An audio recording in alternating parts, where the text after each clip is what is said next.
The notification hit my phone at 2:17 p.m. on a Tuesday afternoon that started like any other. I was sitting in the executive conference room at Hartwell Industries, walking their C-suite through the latest vulnerability assessment of their corporate espionage prevention systems. The gentle buzz against my leg shouldn't have meant anything significant. My home security system sent dozens of routine alerts every day.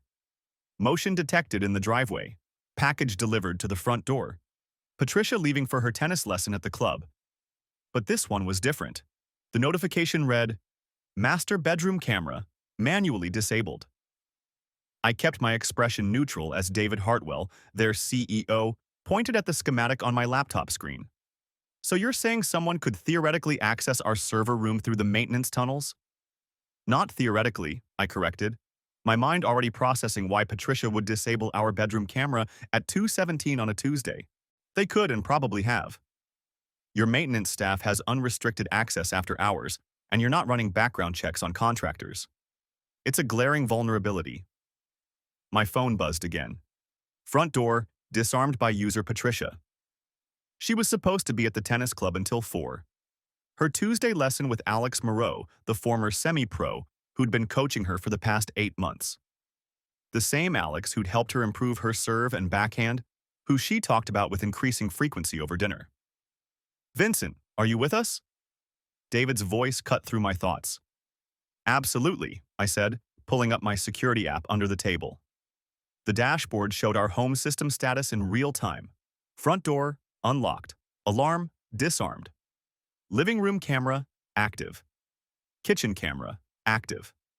Master bedroom camera, offline.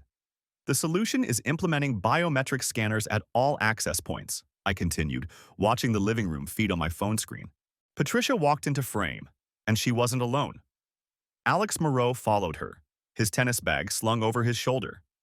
He was wearing those designer athletic shorts Patricia had mentioned were popular at the club, the ones that cost more than most people's weekly groceries.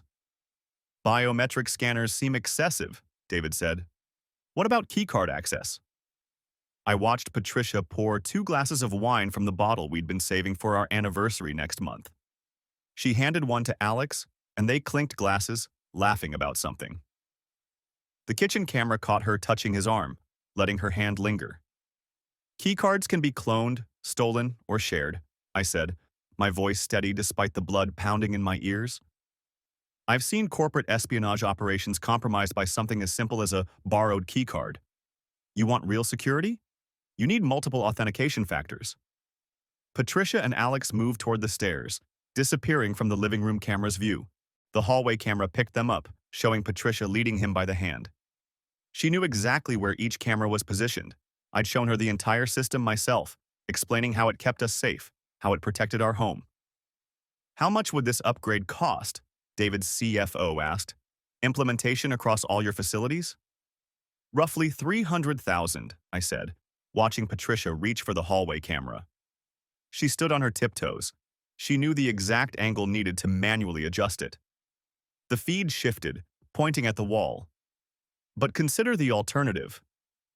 Last year, Brennan Technologies lost $40 million in intellectual property because someone walked out with a hard drive. They had keycard access. The thief was a janitor who'd borrowed a supervisor's card. The stairs camera was next. I watched Patricia climb onto the hallway table, the one her mother had given us as a wedding gift, and redirect that camera too. She was methodical, systematic. This wasn't spontaneous. She'd thought this through. "Jesus," David muttered. 40 million? "Conservative estimate," I said, closing the security app. The real damage was in lost competitive advantage. Their competitor beat them to market by 6 months. I stood up, closing my laptop with practiced calm. "Gentlemen, I apologize, but I've just received an urgent alert from another client. A potential active breach. Gary, my partner, can continue the presentation." Gary Walsh looked up from his notes, surprised. We'd been business partners for 12 years, and I'd never walked out of a client meeting. "Of course," Gary said smoothly. "David, let me show you the cost-benefit analysis." I gathered my materials with the same methodical precision I applied to every security assessment. Phone in pocket, laptop in bag, car keys in hand. No rushed movements. No visible distress. In my line of work, you learned that panic was the enemy of effective response. The drive home normally took 45 minutes from Hartwell's corporate campus. I made it in 32, taking the routes I'd mapped for emergency scenarios. My phone stayed connected to the house system through the dashboard display. The bedroom camera remained offline. The hallway cameras showed nothing but walls. Patricia had disabled or redirected 6 cameras in total, approximately $8,000 worth of surveillance equipment I'd installed to protect our home. I'd been in security consulting for 23 years. Started in corporate loss prevention, moved into executive protection, and eventually specialized in comprehensive security architecture for Fortune 500 companies. I'd designed systems that protected trade secrets worth billions, prevented corporate espionage that could topple entire companies, and identified vulnerabilities that others missed. But I'd missed this one: the vulnerability in my own home, the breach in my own marriage. The garage camera was still active. I pulled up the feed and saw both cars in their spots: Patricia's white Lexus and my black BMW. Alex must have parked on the street, probably down the block where the neighbors wouldn't notice. Smart. But not smart enough to know about the doorbell camera that captured the license plates of every car that passed our house. I'd have his vehicle information within minutes of reviewing the footage. I parked 3 houses down and walked the rest of the way. Another lesson from corporate security: never announce your arrival during an active breach. Assess, analyze, then act. The front door opened silently with my master code. Patricia had disabled the entry chime, another deliberate action that required navigating 3 levels of security menus. The house was quiet except for the grandfather clock in the foyer, a wedding gift from Patricia's parents that ticked with metronomic precision. I set my bag down carefully and removed my shoes. The hardwood floors throughout our home were beautiful but unforgiving when it came to noise. Patricia had always complained about them, saying they were too cold in winter, too loud when she walked in heels. I'd explained they were a security feature. No one could move through the house without being heard. Apparently, she'd found a workaround. The wine glasses sat on the kitchen counter, Patricia's lipstick mark clear on the rim of hers. The bottle was the 2015 Chateau Margaux I'd bought at auction, planning to surprise her with it on our 17th anniversary next month. $800 of French wine to celebrate 17 years of marriage. Now it was lubricating her afternoon with her tennis instructor. I climbed the stairs slowly, testing each step for the spots that creaked.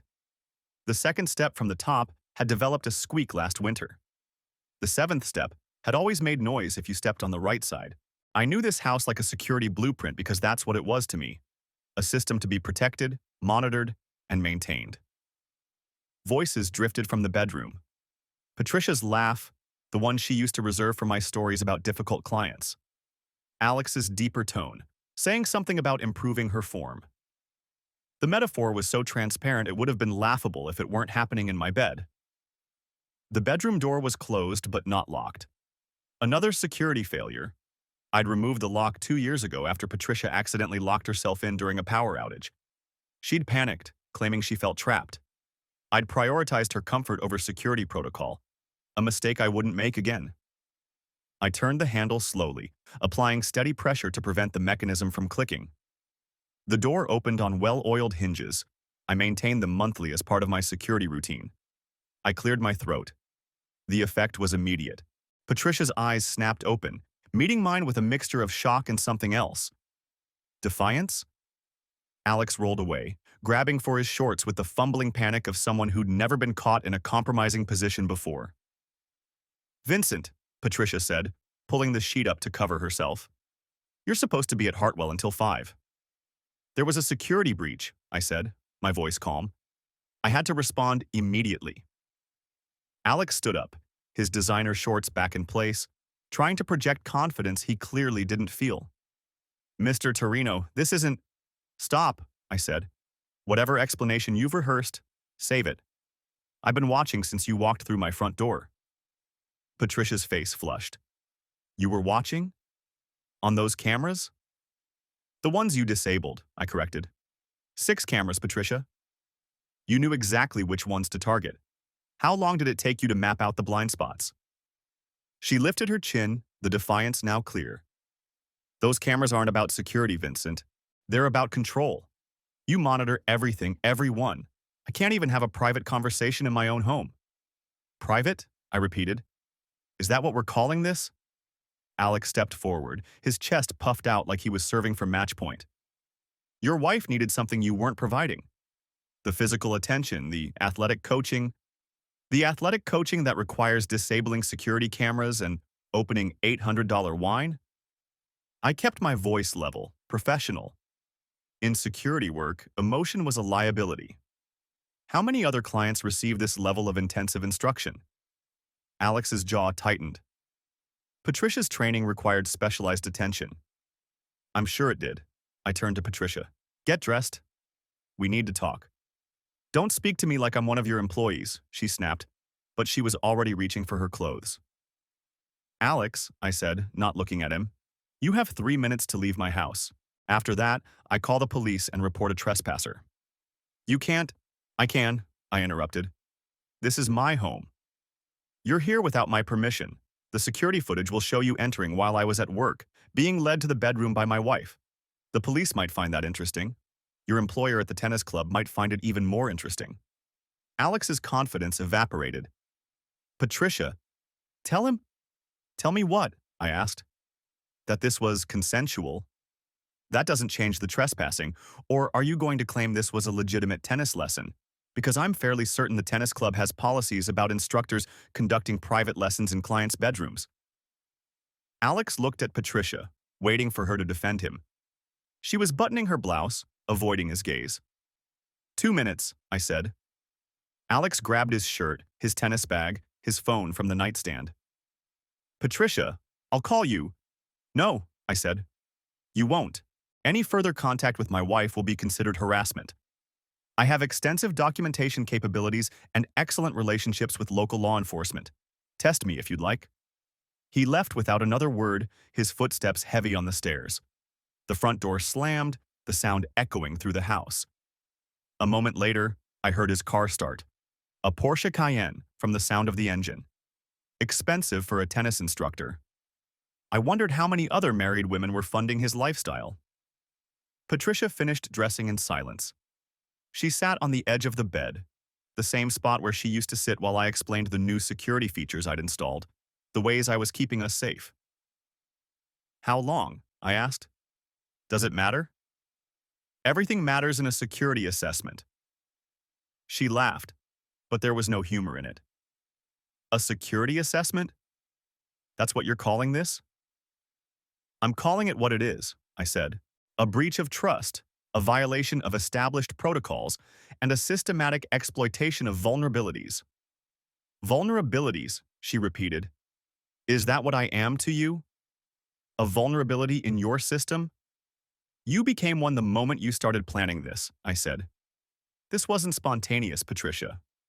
You mapped out camera positions, learned the security menu navigation, timed it for when I'd be in a client meeting. This took planning. She stood up, facing me with a fury I'd rarely seen. You want to know how long it took? 3 months. 3 months of studying your precious security system, learning which cameras covered which angles, figuring out how to have one moment of privacy in my own home. Privacy for what? For feeling alive, she said. For being with someone who sees me as more than just another asset to be monitored and protected. Do you know what it's like living under surveillance 24 hours a day? Being watched every moment, having every movement tracked and recorded? The cameras don't record in private spaces when the system isn't armed, I said. You know that. But they could, she said. Anytime you want, you could activate them. You could watch me shower, watch me sleep, watch me cry in the bathroom when I realize my marriage has become a prison. That's dramatic. Is it? She walked to the window, looking out at the street where Alex's Porsche had been parked. When was the last time we went somewhere without you doing a security assessment first? When did we last have a spontaneous moment that wasn't preceded by checking camera feeds and alarm systems? Spontaneity is a luxury when you're protecting $300 million in client assets, I said.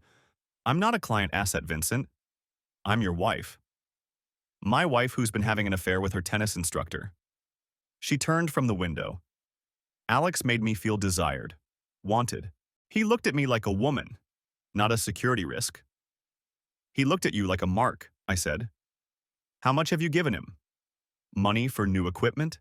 Payments for extra lessons? Gifts? Her silence was answer enough. I'll need a full accounting, I said. Every transaction, every gift, every payment that went to him.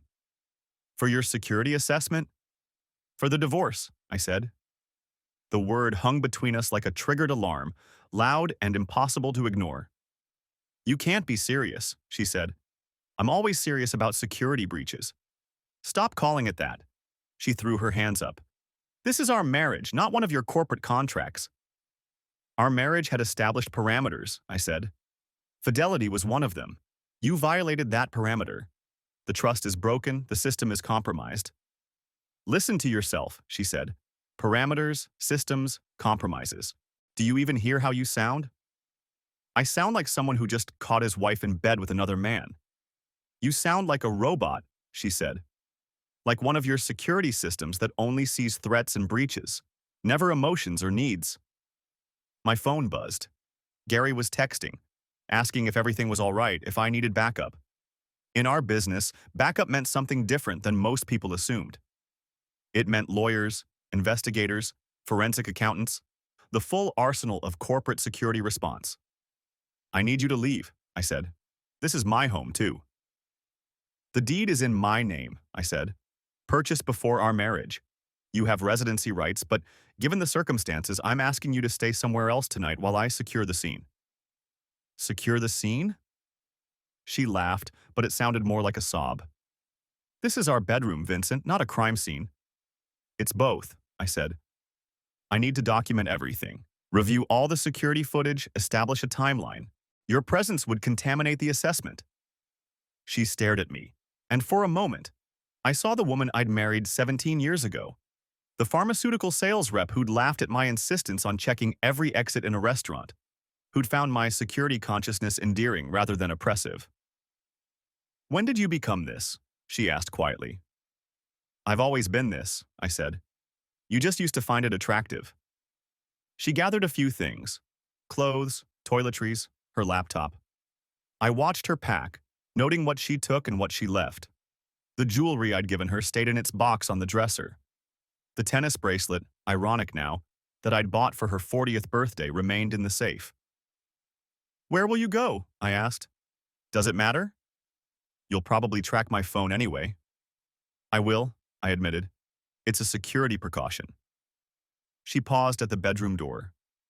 Alex was right about one thing. I did need something you weren't providing. Athletic coaching? Humanity, she said. The ability to be imperfect, spontaneous, unmonitored. The freedom to make mistakes without them being logged in some security report. Mistakes, I repeated. Is that what you're calling your affair?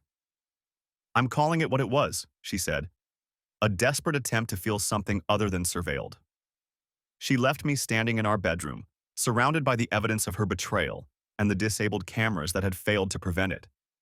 The afternoon sun slanted through the windows, illuminating the rumpled sheets, the empty wine glasses on the nightstand, the tennis bag Alex had forgotten in his haste to leave. I pulled out my phone and began documenting everything, taking photos from multiple angles, noting timestamps and positions. This was what I did. I assessed, analyzed, and responded to security breaches. The fact that this breach was in my marriage rather than a corporate facility didn't change the methodology. My phone rang. Gary. Vincent, what's happening? You've never walked out of a client meeting. Personal security issue, I said. I need you to handle Hartwell.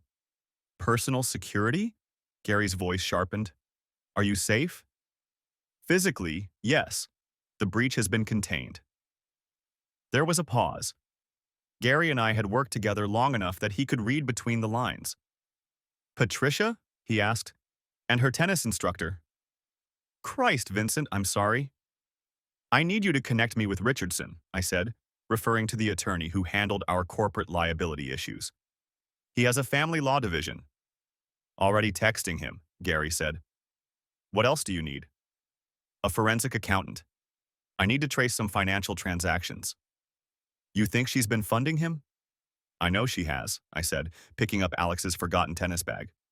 It was designer, like everything else he wore. Inside were 3 new rackets, still in their wrapping, each worth about $1,500. The question is, how much? I'll make the calls, Gary said. Vincent, are you okay? I considered the question. My wife of 17 years had been having an affair. She'd systematically subverted the security systems I'd installed to protect our home. She'd given money to her lover, drunk our anniversary wine with him, and brought him into our bed. I'm functional, I said. That's not what I asked. It's all that matters right now, I said. I need to review the security footage, establish a timeline, and document everything. Can you handle Hartwell alone? Of course. Vincent, don't go full security protocol on this. It's your marriage, not a corporate breach. There's no difference, I said. A breach is a breach. The response protocols remain the same. After Gary hung up, I sat at my home office desk and pulled up the security system's archived footage. Every camera in the house fed into a central server that maintained 30 days of recordings. Patricia didn't know about the archive. She thought the cameras only provided live feeds. It was a deliberate omission on my part, a secondary security layer she couldn't disable. I started 8 months ago, when Alex had first appeared as her new tennis instructor. The initial meetings were innocent enough. Patricia returning from the club, talking animatedly about her improved backhand. Then came the gradual changes. New tennis outfits that were more fashionable than functional. Mentions of Alex's advice on nutrition, fitness, lifestyle.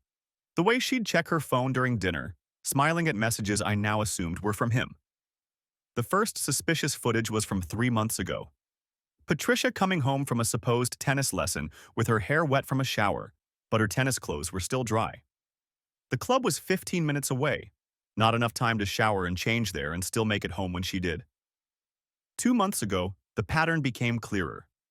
Days when Patricia said she was at the club, but her car never left the garage. She must have been getting picked up by Alex, maintaining the pretense of independence while secretly meeting him. 6 weeks ago, the first test of our home security. Patricia had accidentally triggered the alarm while I was at work, claiming she'd forgotten the code. She'd needed me to walk her through disabling it remotely, and I'd shown her how to access the security menu. That was her reconnaissance mission, learning the system's interface. 1 month ago, the first actual breach. The footage showed Patricia leading Alex into the house while I was at a conference in Chicago. They'd stayed downstairs, just talking and drinking coffee, according to the video. But she'd been testing response times, seeing if I monitored the feeds while traveling. I hadn't. Another security failure on my part. 2 weeks ago, the full infiltration began. Patricia would disable specific cameras during my regular Tuesday and Thursday client meetings. Always the same pattern: front door, living room, stairs, hallway, bedroom. She'd learned my schedule, mapped my routines, identified the windows of opportunity. Today was just the day I'd caught them. I compiled everything into a comprehensive security report, the kind I'd present to a client after identifying vulnerabilities in their system. Timestamps, patterns, photographic evidence, behavioral analysis. 23 pages of documentation that reduced my marriage to a series of security failures and successful breaches. Richardson called as I was finishing the report. Gary filled me in, he said. I'm sorry you're dealing with this, Vincent. What do you need? Complete asset protection and maximum leverage, I said. I have extensive documentation of infidelity and financial malfeasance. Financial malfeasance? She's been funding her lover's lifestyle with marital assets. How much are we talking? I pulled up our bank statements, cross-referencing Patricia's purchases with Alex's social media posts showing new equipment, training camps, and travel. Conservative estimate? $30,000 over the past 3 months. Richardson whistled. That's significant. Combined with documented infidelity, we have a strong position. What's your desired outcome? Complete severance, I said. No alimony, no claim on the business, no ongoing financial obligation. The house? Mine before marriage, stays mine after. She'll fight that. 17 years of marriage creates certain expectations. She violated those expectations in our bedroom this afternoon. Understood. I'll need all your documentation. Can you send it securely? Already uploaded to our encrypted server, I said. File name Torino security breach. You're handling this very professionally. It's the only way I know how to handle it. Richardson paused. Vincent, you know divorce isn't just a business transaction, right? There are emotional components that can't be documented and filed. Emotions compromise security, I said. I can't afford compromised security right now. After the call, I continued my investigation. Alex Moreau's digital footprint was extensive and revealing. Social media profiles on every platform, each carefully curated to show the lifestyle of a successful tennis professional. Photos at exclusive clubs, endorsement deals with equipment manufacturers, training sessions with attractive clients. But the financial reality didn't match the image. Court records showed 3 lawsuits for unpaid debts. His apartment complex had filed for eviction twice in the past year. His Porsche was leased, not owned, and according to DMV records, he was behind on payments. Alex wasn't just a tennis instructor having an affair with a married woman. He was a financial predator targeting wealthy wives whose husbands were too busy to notice. Patricia wasn't special to him. She was a revenue stream. I found 4 other women in Alex's social media connections who fit the profile. Married to successful executives, taking private tennis lessons, posting photos at the same restaurants where Patricia had mentioned meeting Alex for nutrition consultations. Their husbands were all in high-stress, time-intensive professions: investment banking, law, medicine, and security consulting. We were marks, all of us. Our wives were the entry points, but we were the real targets. Our money, our lifestyles, our inattention. I started making calls, not to the husbands, that would come later, but to the tennis club's management. As a security consultant for several Fortune 500 companies, my name carried weight in corporate circles. The club's board included 3 CEOs I'd done work for. Vincent, said Charles Brennan, the club president and CEO of Brennan Technologies, the same company that had lost $40 million to corporate espionage. What can I do for you?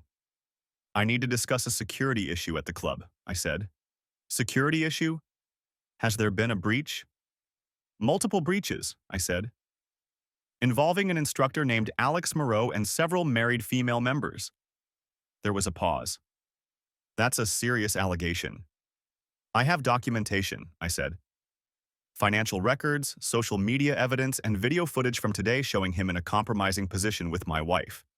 Jesus, Vincent. Patricia? Among others. I've identified at least 4 members whose relationships with Alex extend beyond professional instruction. What are you asking me to do? Protect your members and the club's reputation, I said. An instructor using his position to pursue affairs with married clients is a liability you can't afford. Send me what you have, Charles said. If it's what you're describing, we'll take immediate action. Already sent, I said. Check your secure email. While Charles reviewed the files, I turned my attention to the larger investigation. Alex's pattern was clear now. He identified wealthy, neglected wives through the club's member directory, offered them personalized attention their husbands weren't providing, and gradually escalated the relationship while extracting financial benefits. It was a sophisticated operation, more complex than simple opportunism. Alex had methodology, targeting criteria, and exit strategies. He was running a long-term con that relied on the husbands being too busy or too trusting to notice. My phone rang. Patricia. Where are you? I asked. At my sister's, she said. Vincent, we need to talk. We're talking now. In person. This isn't something we can handle over the phone. There's nothing to handle, I said. I've documented everything, contacted my attorney, and initiated divorce proceedings. You've what? Her voice rose. It's been 3 hours. 3 hours since I caught you, I corrected. The affair has been going on for at least 2 months, possibly longer. How could you possibly know that? Security footage archives, I said. Every camera maintains a 30-day buffer that uploads to an encrypted server. You said the cameras didn't record? I said they didn't record in private spaces when the system wasn't armed. The system is always armed when I'm not home. You've been recording me without my knowledge? I've been maintaining security protocols in my own home. Our home. My name on the deed suggests otherwise. She was quiet for a moment. You're really going to throw away 17 years of marriage over one mistake? One mistake that required 3 months of planning, systematic subversion of security systems, and approximately $30,000 in misappropriated marital assets. 30,000? What are you talking about? The money you've given Alex. New equipment, training camps, private sessions that I'm certain never happened. Should I continue? I didn't give him $30,000. The forensic accountant will determine the exact amount, I said. But preliminary analysis shows significant transfers from your personal account, which is funded by our joint account, which makes it marital asset misappropriation. You're insane. I'm thorough, I corrected. There's a difference. Vincent, please. Can we just talk? Like human beings instead of security analyst and threat assessment? You became a threat the moment you brought another man into our bed, I said. I don't negotiate with threats. I neutralize them. She hung up. I spent the rest of the evening completing my investigation. By midnight, I had a complete profile on Alex Moreau that would have impressed the FBI. Financial records, relationship patterns, behavioral analysis, and a network diagram showing connections to at least 12 married women across 3 tennis clubs in the area. Charles Brennan called the next morning. We've suspended Alex pending a full investigation, he said. The evidence you provided is comprehensive. It needs to be, I said. He'll claim the relationships were consensual, that he never violated club policies. Hard to claim that when there's video evidence of him in your bedroom during what was supposed to be a lesson at the club. He'll say the lesson was rescheduled, that Patricia invited him. Did she? Does it matter? He's an instructor entering into relationships with married clients. Even if consensual, it's an ethical violation that exposes the club to liability. Our lawyers agree, Charles said. We're terminating his contract today. We're also notifying the other clubs where he works. Good. There's something else you should know. What's that? He's targeting specific demographics. Wives of executives in high-stress industries. The kind of men who travel frequently, work long hours, and trust their wives implicitly. Men like you. Men like us, I corrected. Check your own marriage, Charles. Make sure your security is intact. There was a long pause. You think he'd target Margaret? She fits the profile. Country club member, husband who travels for business, takes tennis lessons. When's the last time you reviewed her coaching arrangements? Christ, Vincent. I'm not saying she's compromised, I said. I'm saying you should verify your security. After the call, I turned my attention to the legal proceedings. Richardson had filed the divorce papers with remarkable speed, citing infidelity and financial malfeasance as grounds. Patricia would be served within 24 hours. But I wasn't satisfied with just divorce. In security work, you didn't just patch the breach, you ensured it could never happen again. That meant completely neutralizing the threat. I compiled my investigation into a different kind of report, one that detailed Alex's pattern of predatory behavior across multiple tennis clubs. This wasn't about revenge. It was about preventing future security breaches for other families. The Tennis Professional Association had strict codes of conduct for certified instructors. Relationships with clients were strongly discouraged, and patterns of such relationships could result in permanent revocation of certification. I sent the report to their ethics committee with a cover letter explaining my findings. As a security professional who'd worked with several companies whose executives served on sporting organization boards, my complaint would be taken seriously. Gary arrived at my house that afternoon with coffee and concern. You look like hell, he said. I haven't slept. When's the last time you ate? I considered the question. Yesterday morning. Come on, he said. We're getting lunch. And don't tell me you need to review more footage. The breach is contained.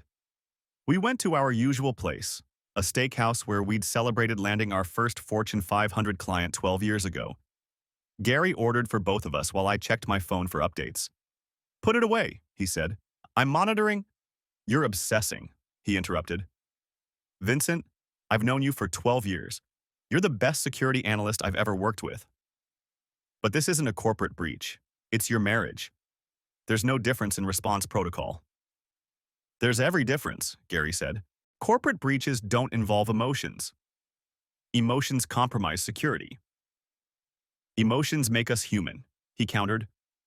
When's the last time you actually felt what happened yesterday instead of just documenting it?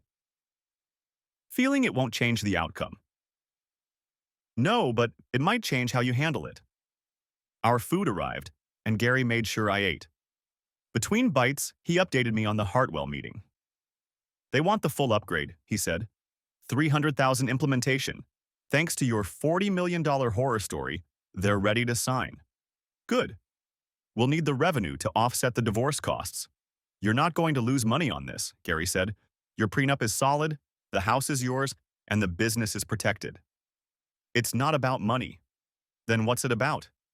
I considered the question. What was it about? Pride? Security? The principle of maintaining system integrity? It's about trust, I finally said. Every security system relies on trust. Trust that the protocols will be followed, that the vulnerabilities will be reported, that the people inside the system won't compromise it. Patricia was inside my system. She had full access, complete trust, and she used it to breach everything. She had an affair, Vincent. She didn't sell state secrets. She sold our marriage for tennis lessons and attention. Gary sighed. Is that really how you see it? How else should I see it? Maybe as a woman who felt neglected, surveilled, and controlled, who made a bad decision in a moment of weakness. Moments of weakness don't require 3 months of planning. No, Gary agreed, but 17 years of feeling like a security asset instead of a wife might. I stared at him. Whose side are you on? Yours, he said. Always yours. Which is why I'm telling you what you need to hear. Your security systems didn't fail, Vincent. Your marriage did, and that happened long before Patricia met Alex. The marriage was secure. The marriage was monitored, Gary corrected. There's a difference. You can't secure a relationship with cameras and protocols. You secure it with attention, affection, and presence. I was present. Your body was present. Your mind was always on the next threat assessment. I wanted to argue, but the evidence didn't support it. In the past year, I'd missed 6 date nights for client emergencies, turned 3 vacations into working trips, and installed 12 new cameras in our house without consulting Patricia. That doesn't justify what she did, I said. No, Gary agreed. It doesn't. But it might explain it. My phone buzzed. Email from the Tennis Professional Association acknowledging receipt of my complaint and opening a formal investigation. Another buzz. Charles Brennan confirming Alex's termination from the club, effective immediately. Still monitoring? Gary asked. Confirming containment, I said. He shook his head. You're going to document and protocol your way right through this divorce, aren't you? It's the only way I know. Maybe that's the problem. After lunch, I returned home to find Patricia's car in the driveway. She was in the living room, packing photo albums into boxes. The wedding album was on top. You're not supposed to be here, I said. I live here, Vincent. 17 years of marriage gives me the right to collect my belongings. Under supervision, I said. I need to document what you're taking. She laughed, but it was bitter. Of course you do. God forbid I take a photo album without it being logged in your security report. Asset protection is standard in divorce proceedings. These aren't assets, she said, holding up the wedding album. They're memories. But I guess to you, they're just evidence now. I watched her pack, noting each item she placed in the boxes. Books we'd bought together on vacations, art we'd chosen for our first apartment. The ceramic vase we'd made at that couple's pottery class she'd dragged me to 5 years ago. I heard you got Alex fired, she said. His actions got him fired. I just documented them. You destroyed his career. He destroyed his career the moment he started targeting married women for financial gain. She stopped packing. Financial gain? You weren't his only source of income, Patricia. I've identified at least 4 other women he was extracting money from. New equipment, travel expenses, private lessons that were actually hotel room meetings. That's not… Alex wouldn't… I have the receipts, I said. Credit card records, Venmo transactions, cash withdrawals that correspond with his deposits. You were funding his lifestyle, just like the others. She sat down on the couch, the same spot where she'd sat with Alex yesterday, toasting with our anniversary wine. He said I was special, she said quietly, that our connection was different. Con artists always make their marks feel special. It's part of the methodology. Stop it, she said. Stop reducing everything to security terms and protocols. I had feelings for him. Feelings he cultivated to access your bank account. Our bank account, she corrected. And maybe he did use me. But at least he saw me as a person worth using. You just see me as an asset to be monitored. I saw you as my wife. Past tense? You made it past tense when you brought him here. She stood up, abandoning the boxes. You know what the ironic part is? I disabled those cameras to have privacy, to feel free in my own home. But you were watching anyway, through archived footage I didn't know existed. Even when I thought I'd found a blind spot, you were still monitoring. Security requires redundancy. Marriage requires trust, which you violated, which you never gave, she countered. You can't trust what you're constantly monitoring. You can't love what you're always suspecting. I didn't suspect anything until yesterday. You suspected everything, always. Every camera, every alarm, every protocol. They're all manifestations of your inability to trust. You've spent so long looking for threats that you've forgotten how to see anything else. My phone rang. Richardson. She's been served, he said. Her attorney has already reached out. They're going to fight the financial malfeasance claim. Let them try, I said. I have documentation. They're also claiming emotional abuse. What? The surveillance system. They're saying you created a prison of monitoring that constituted psychological abuse. I looked at Patricia. You're claiming abuse? I'm claiming the truth, she said. Living under constant surveillance is a form of control. My attorney says it could be considered domestic abuse. Your attorney is reaching, Richardson said through the phone. No court will consider home security systems as abuse.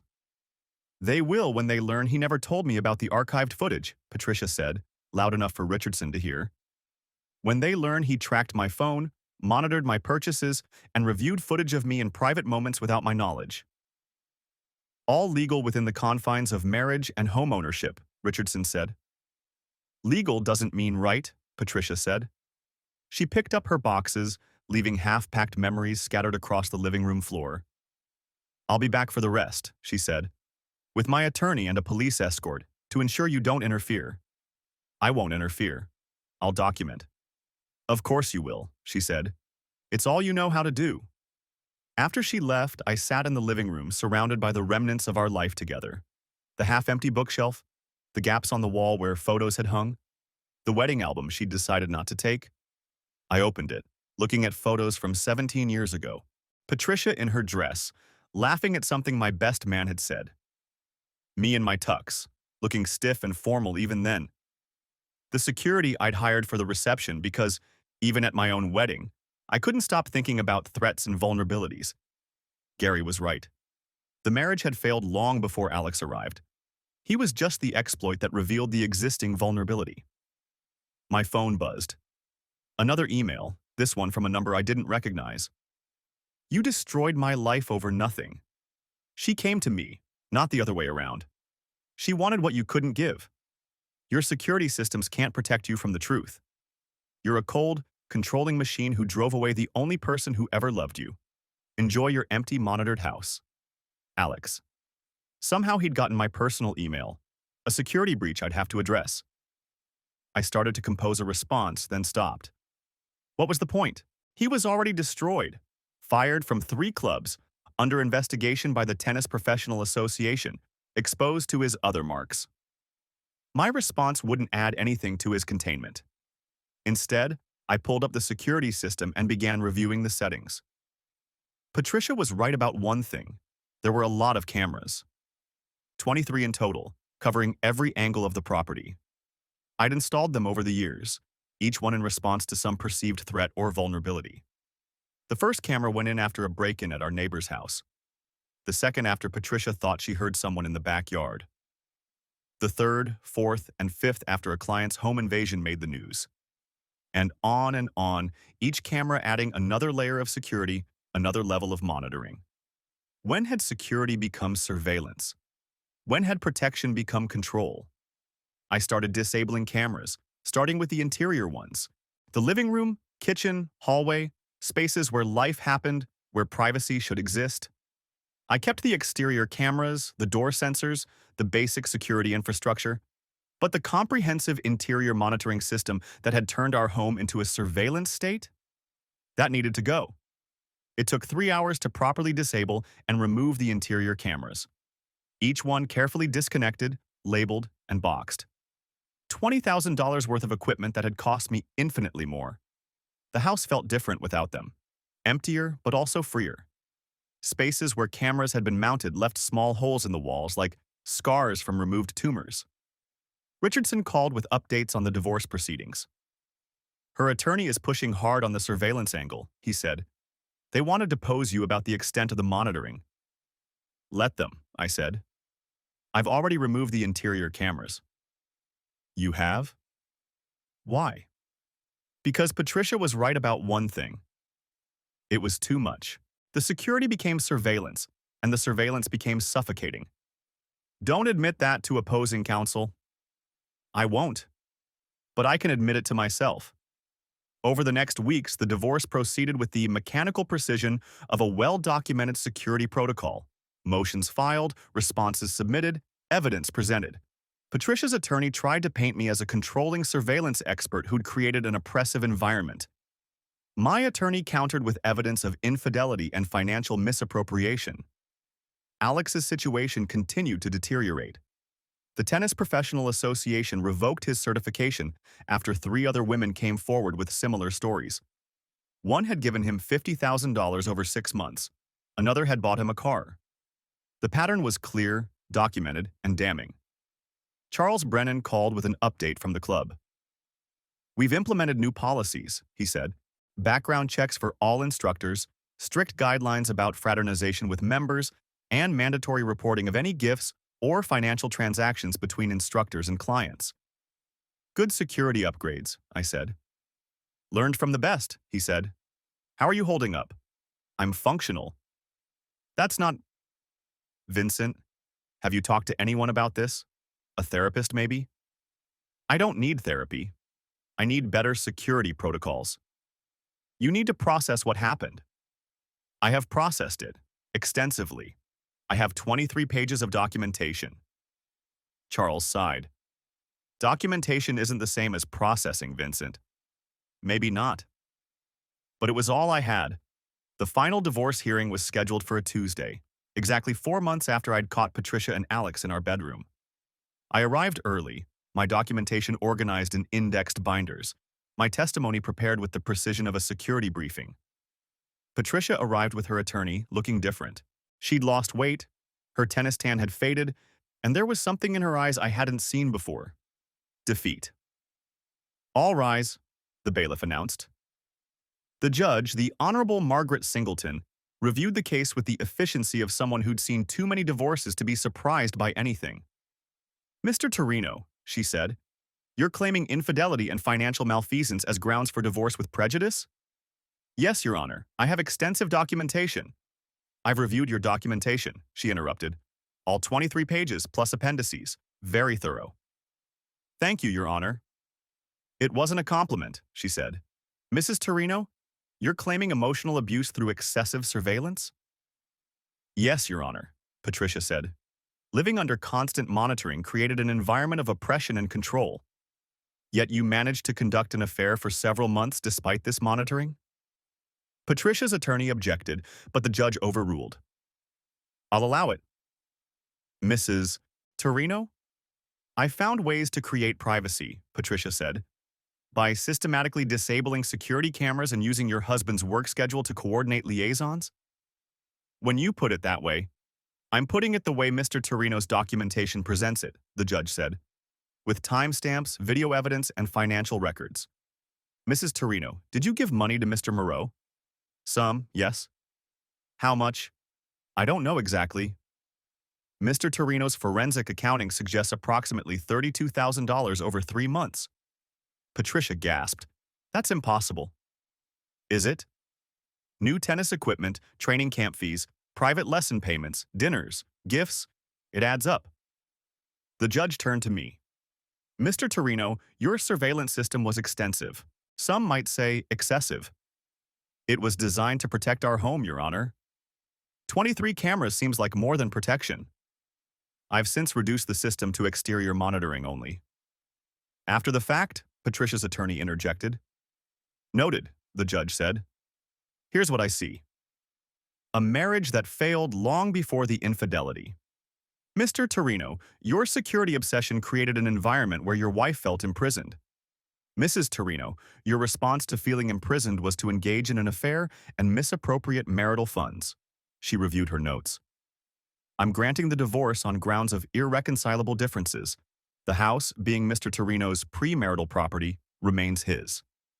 The business, also premarital and protected by prenuptial agreement, remains his. Your Honor, Patricia's attorney said, my client sacrificed her career to support Mr. Torino's business. She worked until 5 years ago, the judge noted, and has been financially supported since. Mr. Torino will pay 6 months of transitional alimony at $4,000 per month. Mrs. Torino will receive her personal property and half the joint account balance after deducting the $32,000 in documented misappropriation. Your Honor, Patricia started. Mrs. Torino, you're fortunate Mr. Torino isn't pursuing criminal charges for theft. Take the settlement. The gavel came down. 17 years of marriage ended with the same efficiency I applied to security assessments. Outside the courthouse, Patricia approached me. Vincent, I need you to know something. There's nothing left to say. Yes, there is. I did love you. Despite everything, I loved you. But you made it impossible to live with you. I protected you. You surveilled me. There's a difference. Not in my world. That's the problem, she said. In your world, everything is a threat to be monitored. But in the real world, sometimes people just need to be trusted. I trusted you. No, she said. You monitored me and called it trust. You documented me and called it love. You controlled me and called it protection. She walked away, leaving me standing on the courthouse steps with my perfectly organized documentation and my professionally managed divorce.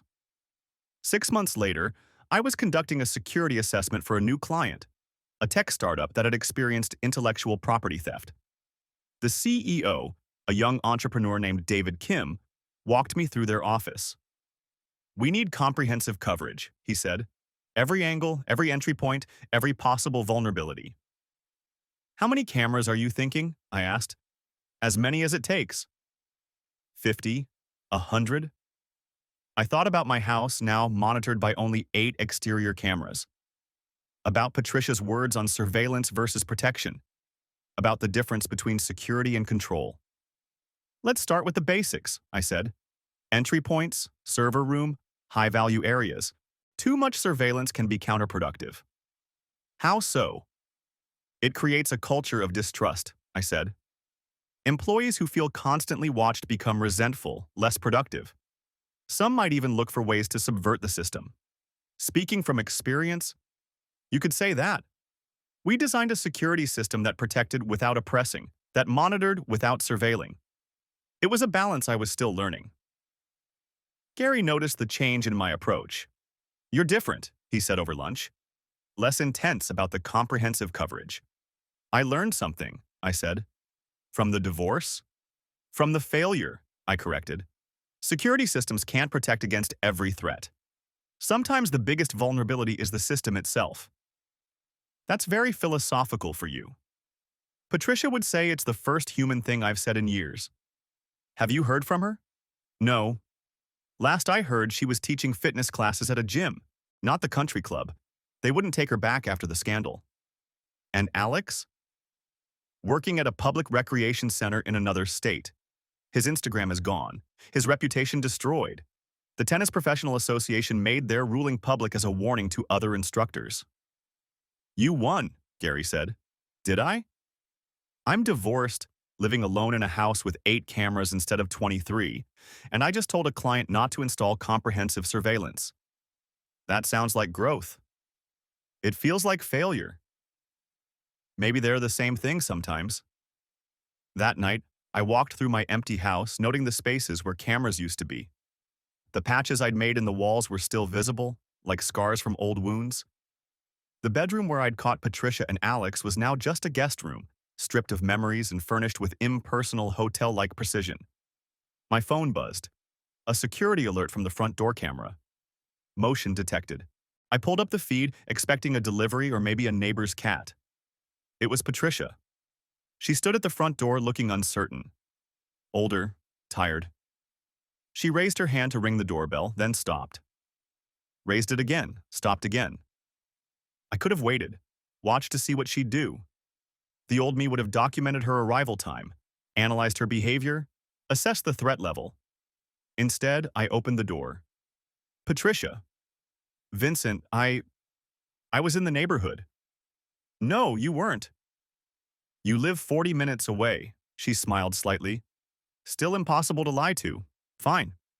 I came to see you. Why? Can I come in? I stepped aside. She entered, looking around at the familiar yet changed space. You removed the cameras, she noticed. The interior ones, yes. Why? They weren't providing security. They were providing surveillance. I've learned the difference. She sat on the couch, a new one, not the one where she'd sat with Alex. I heard what you did to Alex, she said. He did it to himself. Maybe, but you made sure everyone knew about it. Other women deserve to know what he was. A predator? A security threat, I said. Though I suppose in this case they're the same thing. I'm sorry, she said suddenly. For everything. For the affair. For bringing him into our home. For violating your trust. But not for the reasons behind it? No, she said. I'm not sorry for wanting to feel alive, for needing privacy, for craving something beyond surveillance and protocols. Fair enough. We sat in silence for a moment. I'm seeing someone, she said. Okay. A normal person, an accountant. No athletic instruction, no country club connections, just a regular person who doesn't monitor my every move. I hope it works out. Do you? I considered the question. Yes. Despite everything, I want you to be happy. What about you? Are you happy? I'm functional. That's not the same thing.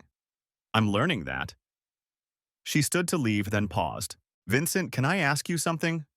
Go ahead. If you could do it over, would you have installed all those cameras? No, I said without hesitation. I'd have installed trust instead. You can't install trust. No, I agreed. You have to build it and maintain it. And sometimes you have to operate without it and hope for the best.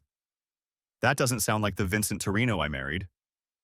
He's undergone some security updates. She smiled. The first genuine smile I'd seen from her in years.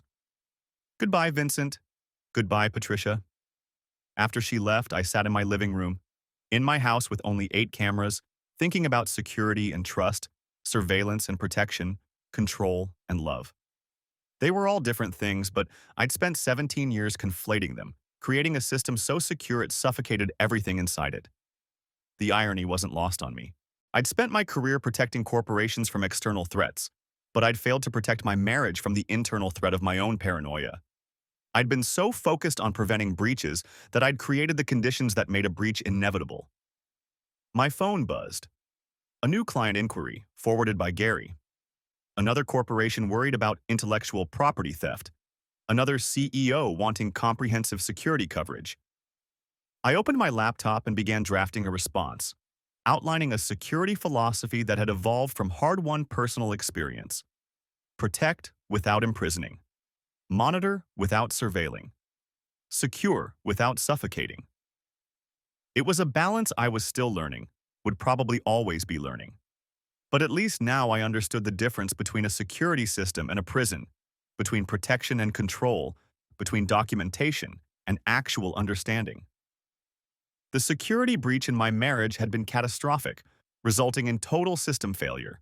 But sometimes, I was learning, you needed a complete breakdown to realize the system itself was the problem. Sometimes the most dangerous threat wasn't external. It was the very measures you put in place to prevent threats. I looked at the spots where cameras used to be, the physical reminders of my obsession with security. They were ugly, those patches and holes, but they were also honest. They showed where I'd gone wrong, where I'd crossed the line from protection to paranoia. Tomorrow, I'd hire someone to properly repair the walls, to erase the physical evidence of my surveillance state. But tonight, I'd leave them as they were, reminders that the most sophisticated security system in the world couldn't protect you from yourself, and that sometimes the greatest vulnerability was thinking you could monitor your way to safety. The house was quiet without the constant hum of recording equipment, without the red lights of active cameras in every corner. It felt exposed, vulnerable, unsafe. It felt, for the first time in years, like a home instead of a security installation. And maybe, I thought, as I closed my laptop and headed to bed, that was the first step toward building something worth protecting.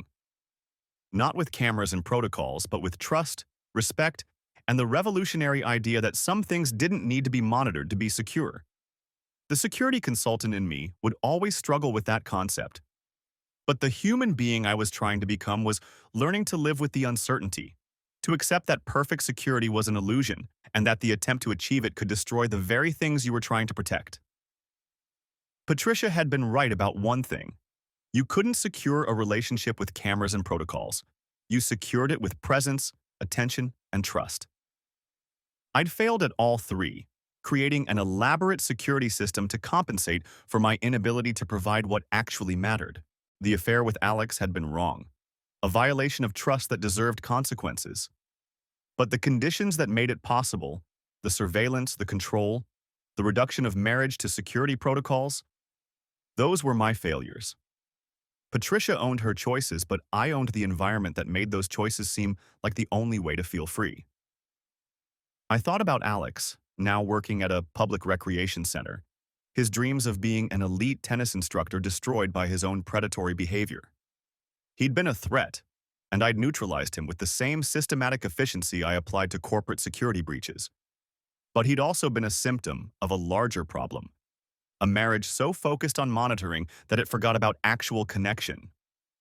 In the end, we'd all lost. Patricia lost her marriage and her reputation. Alex lost his career and his con game, and I lost the illusion that security systems could protect against human failings, that surveillance could substitute for trust, that documentation could replace understanding. But maybe losing those illusions was its own kind of victory. Maybe the real security came not from cameras and protocols, but from accepting vulnerability, acknowledging imperfection, and building connections that didn't require constant monitoring to maintain. The security breach had been contained, the threat neutralized, the vulnerability patched. But the real work, learning to live without comprehensive surveillance, to trust without verification, to love without monitoring, that was just beginning. And for the first time since I'd started in security 23 years ago, I was approaching it without a detailed protocol, without extensive documentation, without a comprehensive monitoring system. Just me, alone in a house with only 8 cameras, learning the difference between being secure and being human. It was the most vulnerable I'd felt in decades. It was also, I was beginning to realize, the only way to actually live.